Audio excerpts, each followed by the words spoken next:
मेरा नाम है अमी शिवराम। जैसा कि आप सब लोग जानते हैं कि मैं एक टैरो कार्ड रीडर हूँ, एक न्यूमरोलॉजिस्ट हूँ, एक वास्तु कंसल्टेंट भी हूँ और हर हफ्ते मैं आपके लिए लेके आती हूँ फाइनेंस वाणी का एक नया एपिसोड। फाइनेंस वाणी आपको बताता है कि सेंसेक्स और स्टॉक मार्केट्स कैसे परफॉर्म करेंगे अगले हफ्ते में। मैं हर एपिसोड में आपको बताती हूँ कि आप स्टॉक मार्केट से इस वीक में क्या एक्सपेक्ट कर सकते हैं। सेंसेक्स कैसे परफॉर्म करेगा, निफ्टी कैसे परफॉर्म करेगी, बैंक निफ्टी का कैसा असर रहेगा स्टॉक मार्केट्स पे, कमोडिटी मार्केट्स के बारे में भी हम थोड़ी सी चर्चा करते हैं, ग्लोबल मार्केट्स का अपने मार्केट्स पे इम्पैक्ट और फिर कौन सी इंडस्ट्रीज में हमें इन्वेस्ट करना चाहिए और कौन सी इंडस्ट्री से हमें बच के रहना चाहिए। ये सब मैं बताती हूँ आपको फाइनेंस वाणी के हर एपिसोड में। और फिर आता है हमारा आखिरी सेगमेंट जहाँ पे मैं आपके सवालों के जवाब भेजती हूँ। अगर आप मुझसे अपनी इन्वेस्टमेंट्स के बारे में कोई क्वेश्चंस पूछना चाहते हैं तो नीचे दिए गए ईमेल एड्रेस पर अपने सवाल जरूर भेजिए। अपने क्वेश्चंस के साथ अपना नाम और अपना डेट ऑफ बर्थ देना ना भूलें ताकि मैं आपको टैरो कार्ड्स और न्यूमरोलॉजी के जरिए गाइड कर सकूं। आज के एपिसोड में हम देखने वाले हैं कि जुलाई के थर्ड वीक में स्टॉक मार्केट्स कैसे परफॉर्म करने वाले हैं। सबसे पहले बात करेंगे सेंसेक्स के बारे में। अगले हफ्ते सेंसेक्स कैसे परफॉर्म करेगा, जुलाई 18 से लेके जुलाई 22 तक सेंसेक्स कैसे परफॉर्म करने वाला है उसके बारे में सबसे पहले हम बात कर लेते हैं। सेंसेक्स की मूवमेंट कैसी रहेगी इस पूरे हफ्ते में? सेंसेक्स काफी अच्छी अपॉर्चुनिटीज लेके आ सकता है इस हफ्ते में। Most of the days in the week, except for the 20th of July, markets will bring a lot of opportunities for profits and investments. ये पूरा हफ्ता मार्केट्स काफी अच्छे रहने की संभावना है। 18th और 19th ऑफ जुलाई को मार्केट्स पूरी तरह से ग्रीन में दिखने की पूरी आशंकाएं हैं। हालांकि वेडनेसडे ऑनवर्ड्स मार्केट्स थोड़े से स्टैग्नेंट या स्टेबल दिखाई देंगे। ज्यादा अपॉर्चुनिटीज टुवर्ड्स द ग्रीन हमें नहीं दिखने को मिलेगी, लेकिन मार्केट ड्रास्टिकली फॉल होते हुए भी मुझे नहीं दिख रहे हैं। वेडनेसडे और थर्सडे को मार्केट्स की जो मूवमेंट है वो थोड़ी सी towards red but not drastically down दिखने को मिल सकती है। Friday will bring in some good news और market end of the week greens में बंद होने की काफी संभावनाएं हैं। सेंसेक्स ये हफ्ते काफी सारी अपॉर्चुनिटीज लेके आएगा आप सभी के लिए इन्वेस्ट करने के लिए। जो डेली स्पेक्यूलेटर्स हैं उनको भी काफी विंडोज मिलेगी ट्रेडिंग और प्रॉफिट्स कमाने की। हालांकि बुधवार के दिन थोड़ा सा संभल के चलिएगा, वो दिन आपको थोड़ा सा अटपटा लग सकता है with regards to the movement of the markets and the markets will go completely unpredictable mid week. अब बात करते हैं निफ्टी के मूवमेंट के बारे में। देख लेते हैं कि निफ्टी किस तरह से सेंसेक्स को सपोर्ट करती है और निफ्टी में अगर हम ट्रेड कर रहे हैं तो वो कितना फायदेमंद हो सकता है। निफ्टी के जो कार्ड्स आ रहे हैं वो मुझे इतने अच्छे नहीं आ रहे हैं। हालांकि मैं निफ्टी को ड्रास्टिकली फॉल होते हुए भी नहीं देख रही हूँ, लेकिन जहां तक ट्रेडिंग अपॉर्चुनिटीज इन निफ्टी की बात है, most of you are going to face some losses here and there. सिर्फ निफ्टी की मूवमेंट के ऊपर जो स्पेकुलेशंस कर रहे हैं उनके लिए ये हफ्ता the first 4 days of the week will not be very very profitable. हालांकि निफ्टी काफी हद तक ग्रीन्स में ही देखने को मिलेगी, लेकिन towards the end of the week only we will be able to earn some profits. Nifty में अगर आप ट्रेड कर रहे हैं तो इस हफ्ते बहुत स्ट्रॉन्ग कैलकुलेशंस के साथ डील कीजिएगा, क्योंकि जहां आपको मौका प्रॉफिट कमाने का मिलेगा, अगर आपने वहां पे वो ट्रेड हिट नहीं किया तो आप उस प्रॉफिट को गवा सकते हैं। इसीलिए निफ्टी की ट्रेडिंग में थोड़ा संभल के थोड़े से टेक्निकल कैलकुलेशंस के साथ ही आगे बढ़िएगा। निफ्टी की बात हम लोगों ने कर ली है तो चलिए अब बैंक निफ्टी के बारे में भी थोड़ी सी बात कर लेते हैं। देख लेते हैं कि बैंकिंग सेक्टर इस हफ्ते कैसे परफॉर्म करेगा। जहां तक मार्केट्स की बात है, the banking sector will not perform very well, यानी कुछ एक्स्ट्रा ऑर्डिनरी मूवमेंट मैं नहीं देख रही हूँ। हालांकि ट्यूसडे या वेडनेसडे किसी ग्लोबल मार्केट न्यूज की वजह से जो बैंक निफ्टी है वो थोड़ा सा उछल सकता है। तो ट्यूसडे वेडनेसडे में आपको बैंकिंग सेक्टर में कुछ अपॉर्चुनिटीज डेफिनेटली मिल सकती है। अगर मैं ओवरऑल मेरे कार्ड्स की एनालिसिस करूं तो बैंक निफ्टी इस हफ्ते इतना ज्यादा मूवमेंट नहीं दिखाएगा और इसीलिए बैंक निफ्टी में ज्यादा प्रॉफिट्स कमाना थोड़ा मुश्किल हो सकता है। चलिए अब बात कर लेते हैं ग्लोबल मार्केट्स की। जैसा कि हम सब जानते हैं कि ग्लोबलाइजेशन के दौर में अगर ग्लोबल मार्केट में कुछ भी होता है तो उसका असर हमारे एशियन मार्केट्स या इंडियन मार्केट्स पे बहुत ही गहरा पड़ता है। इस हफ्ते क्या ऐसी कोई न्यूज आ सकती है जो अपने मार्केट्स को हिला सके, या ऐसी कोई न्यूज जो अपने मार्केट को थोड़ा सा उछाल दे सके? Well, global markets look very very promising. कुछ डील्स है जो इन द पाइपलाइन है, जो न्यूज में है, और उसी वजह से हमें ग्लोबल मार्केट्स में थोड़ी सी पॉजिटिव मूवमेंट्स दिख भी सकती है। हालांकि इस हफ्ते कोई ऐसे ड्रास्टिक न्यूज नहीं आएंगे जिससे market sudden movements towards the upward side या डाउनवर्ड साइड दिखा सके। ग्लोबल मार्केट्स स्टेबल रहेंगे और इसी वजह से उनका जो असर है वो एशियन मार्केट्स पे पॉजिटिव ही रहेगा। ग्लोबल मार्केट्स की कोई भी नेगेटिव असर मैं इस हफ्ते नहीं देख रही हूँ। जो लोग ग्लोबल मार्केट्स में इन्वेस्टमेंट करते हैं उनके लिए ये हफ्ता काफी प्रॉफिटेबल हो सकता है। The first 2 days of the week will be very good if you deal in the global markets. अगर आप ग्लोबल मार्केट्स में स्पेकुलेट या ट्रेडिंग में बिलीव करते हैं या ट्रेडिंग करते हैं तो आपके लिए मंडे और ट्यूसडे यानी कि 18th of July and 19th of July is going to bring a lot of good news with some abundance of profits as well. Global market में मैं कोई नेगेटिव न्यूज नहीं देख रही हूँ। हालांकि मैं देख रही हूँ कि ग्लोबल मार्केट्स में some news in the pipeline may cause some stagnancy in the Asian markets। यानी कि जिस स्टॉक्स का आप उछाल या जिस स्टॉक्स का ऊपर जाना आप अच्छे से टेक्निकली कैलकुलेट कर चुके हो वो थोड़ा सा अंडर परफॉर्म करते हुए भी दिख सकते हैं। All thanks to some news which are still pending with regards to the global markets। चलिए अब बात करते हैं कि न्यूमरोलॉजिकली अगला हफ्ता सेंसेक्स के लिए या मार्केट्स के लिए कैसा रहेगा। अगले हफ्ते में आप लोग कितना प्रॉफिट्स कमा सकेंगे? तो मैं आपको बता दूं कि जो लॉन्ग टर्म इन्वेस्टर्स हैं उनको प्रॉफिट बुकिंग अपॉर्चुनिटीज मिल सकती है ट्यूसडे एंड थर्सडे को। जो शॉर्ट टर्म स्पेक्युलेटर्स हैं उनके लिए मंडे, ट्यूसडे, थर्सडे, फ्राइडे ये चारों दिन काफी पॉजिटिव न्यूज लेके आ सकता है with regards to trading, speculations and profits.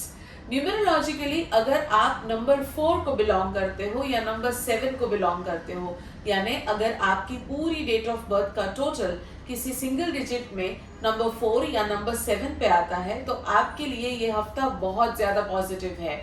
चाहे आप लॉन्ग टर्म इन्वेस्टर हो या शॉर्ट टर्म इन्वेस्टर हो, ये नंबर्स के लिए ये हफ्ता काफी सारा पैसा लेके आ सकता है। जब नंबर 4 और नंबर 7 की मैं बात करती हूँ तो ये आपकी डेट ऑफ बर्थ का कंप्लीट टोटल जिसको हम सिंगल डिजिट में कन्वर्ट करते हैं वो नंबर है। यानी अगर आपकी डेट ऑफ बर्थ है 1st of January 2012 तो उसका टोटल आता है नंबर 7। तो ऐसे कैलकुलेट करने पे अगर you are coming down to number 4 your number 7 then this week is going to bring in a lot of profits for you। Number 1s और नंबर 9s के लिए ये हफ्ता थोड़ा सा वीक साबित हो सकता है। तो अगर आप एक इन्वेस्टर है या आप डेली स्पेक्युलेटर है तो इन दो नंबर्स वालों को इस हफ्ते में थोड़ा सा कॉशन एक्सरसाइज करना चाहिए। आगे बढ़ने से पहले मैं आपको बता दूं कि स्टॉक मार्केट्स की कंप्लीट एक्यूरेट प्रेडिक्शंस देना किसी के भी लिए असंभव है। इसीलिए अपनी टेक्निकल नो हाव, अपनी स्टॉक मार्केट की नॉलेज, अपने एक्सपीरियंस को ध्यान में रख के मेरी ये अकल्ट गाइडेंस का थोड़ा सा हेल्प लेके आप स्टॉक मार्केट में ज्यादा पैसे कमा सकते हैं, लेकिन डिपेंडेंसीज ना रखिएगा। किसी के भी लिए स्टॉक मार्केट का 100% एक्यूरेट प्रेडिक्शन करना थोड़ा मुश्किल है। हालांकि टैरो कार्ड्स और न्यूमरोलॉजी के जरिए काफी हद तक हम स्टॉक मार्केट्स की मूवमेंट को थोड़ा सा प्रेडिक्ट कर सकते हैं, जिसकी कोशिश मैं करती हूँ हर हफ्ते फाइनेंस वानी के हर एपिसोड में। चलिए अब बात करते हैं कि कौन सी इंडस्ट्रीज इस हफ्ते ज्यादा अच्छे से परफॉर्म करेगी। देख लेते हैं कि कौन सी इंडस्ट्रीज में इन्वेस्टमेंट करना हमारे लिए अच्छा रहेगा। सबसे स्ट्रॉन्ग कार्ड जो है वो उस इंडस्ट्रीज के लिए है जो इंडस्ट्रीज हाल ही में किसी फॉरेन कोलैबोरेशंस या फॉरेन इन्वेस्टमेंट की ओर जा रही है। अगर आप ऐसी किसी कंपनी में निवेश करने का सोच रहे हैं या ऐसे कोई न्यूज आपके इकोनॉमिक न्यूज़पेपर्स में है तो आप ऐसी कंपनीज पर थोड़ा सा आपका ध्यान ले जा सकते हैं। ये कंपनीज जो हाल ही में किसी फॉरेन इन्वेस्टमेंट्स या फॉरेन मर्जर्स की तरफ बढ़ रही है, उनके जो कार्ड्स है वो काफी ज्यादा प्रॉफिटेबल दिख रहे हैं, चाहे वो शॉर्ट टर्म हो या लॉन्ग टर्म हो। The creative industries also look very very good on the cards. यानी ऐसी कोई भी इंडस्ट्री जो किसी भी तरह का इन्वेंशन, क्रिएशन या डिस्कवरी रिलेटेड काम करती है, उन सारी इंडस्ट्रीज का भी काफी अच्छा परफॉर्मेंस रहेगा इस हफ्ते में। इंडस्ट्रीज जो ज्यादातर हेवी मेटल्स या कंस्ट्रक्शन रिलेटेड इंडस्ट्रीज है, उनमें भी हम कुछ हद तक पॉजिटिव चेंजेस देखेंगे इस हफ्ते में। तो ये थी वो इंडस्ट्रीज जिनको आप कंसीडर कर सकते हैं for tradings, for investments in the coming week. अब बात करेंगे उन इंडस्ट्रीज के बारे में जिनसे हमें अगले हफ्ते जितना हो सके उतना दूर रहना है, और the industries that can go on the downward side very easily. सबसे पहले अगर मैं बात करूं तो एग्रीकल्चरल इंडस्ट्रीज और फार्मा इंडस्ट्रीज में not do very well next week. इतना ही नहीं, industries that deal in liquid products will also not do very well, यानी इसमें केमिकल इंडस्ट्री आ सकती है, लिकर इंडस्ट्रीज आ जाती है, और industries that purely deal in water. तो जो लिक्विड चीजों में डील करती है उनके लिए ये हफ्ता थोड़ा सा मुश्किल जा सकता है। The second not so very good opportunity industry wise would be banking, finance and insurance. In companies में भी कुछ ज्यादा हलचल दिखने को नहीं मिलेगी, और इसीलिए इन इंडस्ट्रीज में जो स्पेक्युलेटर्स है या जो डेली ट्रेडर्स या शॉर्ट टर्म इन्वेस्टर्स है उनको इतना ज्यादा प्रॉफिट नहीं होगा। हालांकि आप अगर एक लॉन्ग टर्म इन्वेस्टर है तो आपके लिए ये इंडस्ट्रीज में प्रॉफिट बुकिंग के लिए ये वीक काफी अच्छा साबित हो सकता है। ओवरऑल अगर हम मार्केट के कार्ड देखें तो I think we are reaching a point where we are seeing a lot of stability in the markets now. अगर 2 महीने पहले के मार्केट्स को हम ध्यान में रखें और अगर जुलाई के 3rd वीक के मार्केट्स को हम देखें तो markets are gaining that positive momentum now, और इसीलिए it's a very good part और a very good time to book some profits for the short term investors. चलिए अब थोड़ी सी नजर डालते हैं कमोडिटी मार्केट्स की तरफ। देख लेते हैं कि कमोडिटीज मार्केट में कैसी हलचल रहेगी। कमोडिटी मार्केट्स में थोड़े से नेगेटिव न्यूज, थोड़ी सी नेगेटिव मूवमेंट या थोड़ा सा डाउनफॉल देखने को मिल सकता है। कमोडिटी मार्केट्स में अगर आप ट्रेड करते हैं तो इस हफ्ता काफी संभाल के ट्रेड कीजिएगा, बिकॉज आपके लिए उतने प्रॉफिट्स में नहीं देख रही हूँ। अगर आप एक इन्वेस्टर भी है तो प्लीज इस हफ्ते किसी भी तरह की इन्वेस्टमेंट या किसी भी तरह की profit booking in the commodity market avoid कीजिएगा। Not a very good time to even step into the commodities market this week. चलिए अब चलते हैं उस सेगमेंट की तरफ जो आपका फेवरेट है, वो है आपके सवाल और मेरे जवाब। मैं आप सभी लोगों का शुक्रिया अदा करना चाहती हूँ कि आप लोग इस शो को इतना पसंद कर रहे हैं और मुझे इतने सारे सवाल भेज रहे हैं। अगर आप में से कुछ लोग इस शो को पहली बार देख रहे हैं तो नीचे दिए गए ईमेल एड्रेस पे अपने सवाल मुझे भेजिए। अपने इन्वेस्टमेंट से रिलेटेड आप कुछ भी पूछ सकते हैं, अपने फाइनेंसेस के बारे में आप कोई भी सवाल पूछ सकते हैं, और मैं टैरो और न्यूमरोलॉजी के जरिए आपके सवालों का जवाब देने की पूरी कोशिश करूंगी।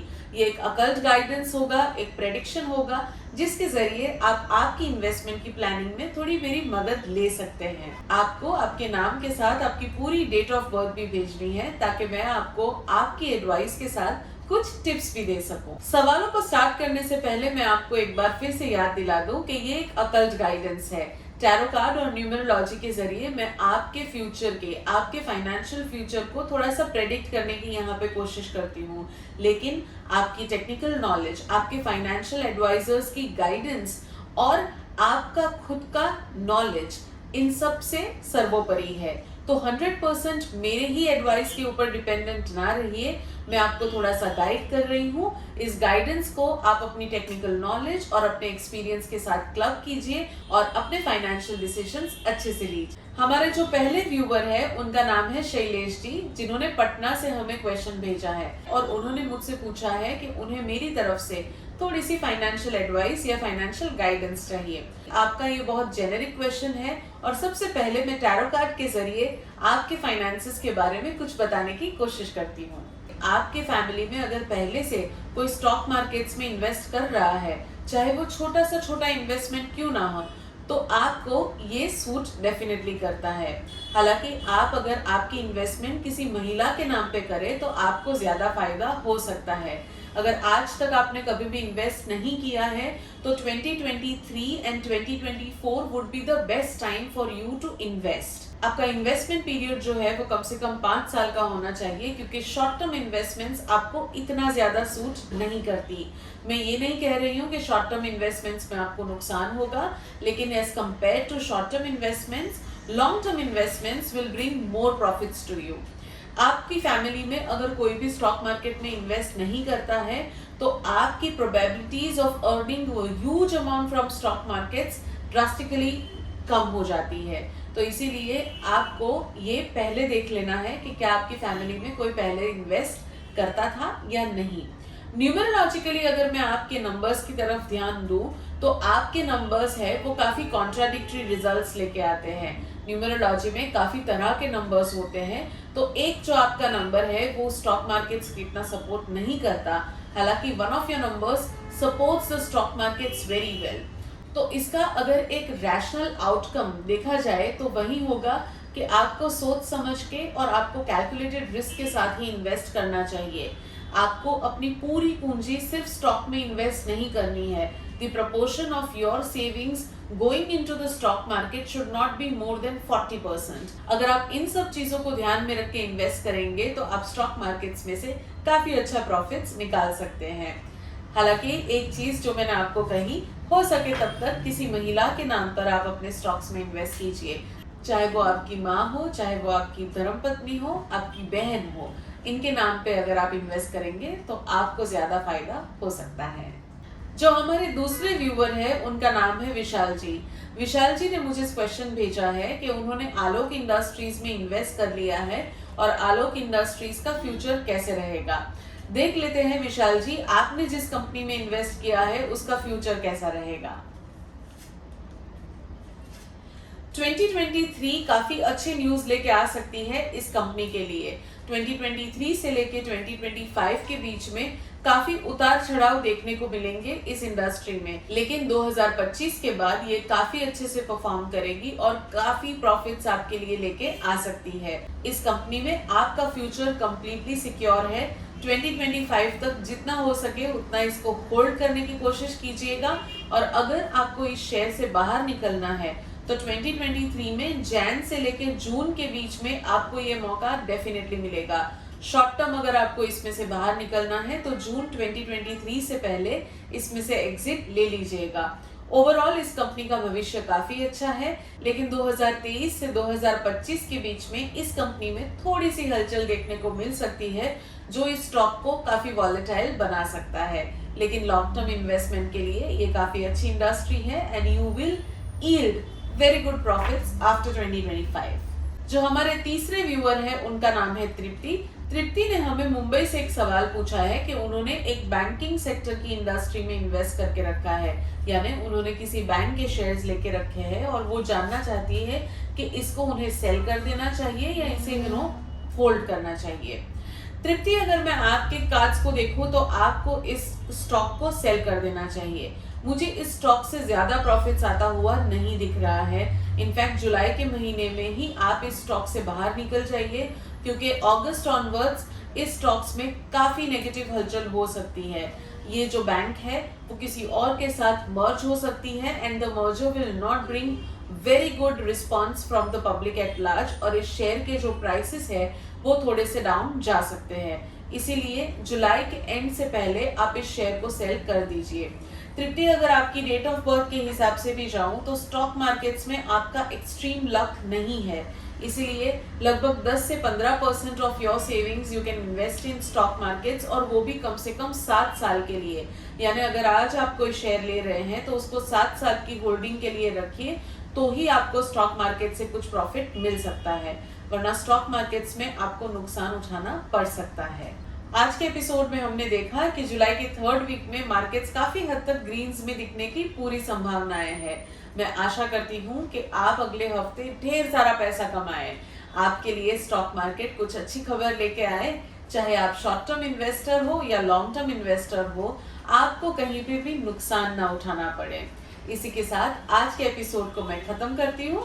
नमस्कार।